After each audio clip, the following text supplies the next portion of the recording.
Strategy has a monopoly on Bitcoin-backed credit instruments. In this video, I am going to explain why. So there are two key reasons why Strategy has a monopoly on Bitcoin-backed credit instruments. The first is scale. As we all know, Strategy was the first public company to adopt Bitcoin as a treasury asset in 2020. That first mover advantage has meant that it's had years to accumulate Bitcoin and establish itself as the undisputed leader in the space. In fact, at the time of recording, Strategy currently owns 607,770 Bitcoin. Let me repeat that. At the time of recording, Strategy owns 607,770 Bitcoin. And we all know that Michael Saylor likes to buy Bitcoin even in his sleep. So by the time this video goes live, that number will be higher. So I'll say all that to say that there are very few companies that have the realistic potential to catch Strategy. In fact, the only likely way is for multiple Bitcoin treasury companies to merge.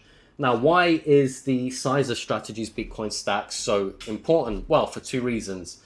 Firstly, credit quality. The more Bitcoin Strategy holds, the more collateralized each of its credit instruments become. The higher the credit rating, the more capital Strategy can attract, and the flywheel repeats. Secondly, liquidity.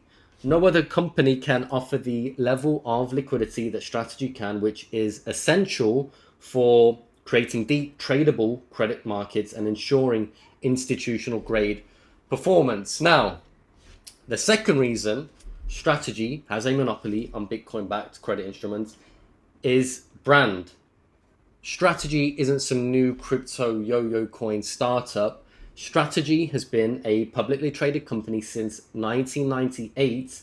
And again, as I mentioned earlier, it was the first public company to adopt Bitcoin as a treasury asset. Not only that, Strategy is synonymous with Bitcoin. It's the name investors trust, regulators recognize, and counterparties want to work with. That track record gives Strategy institutional credibility. And so when you combine massive scale with unmatched brand, what do you get? You get a company that can issue Bitcoin-backed credit instruments that are not only financially scalable, but institutionally viable. So, in summary, the reason why Strategy has a monopoly on Bitcoin-backed credit instruments is because no other company can offer them at the scale Strategy can, and no other company has the brand that can command the level of trust that Strategy can. And yet, the more capital that Strategy attracts, the stronger the flywheel, the harder it becomes to compete, and the more Strategy solidifies itself as a monopoly.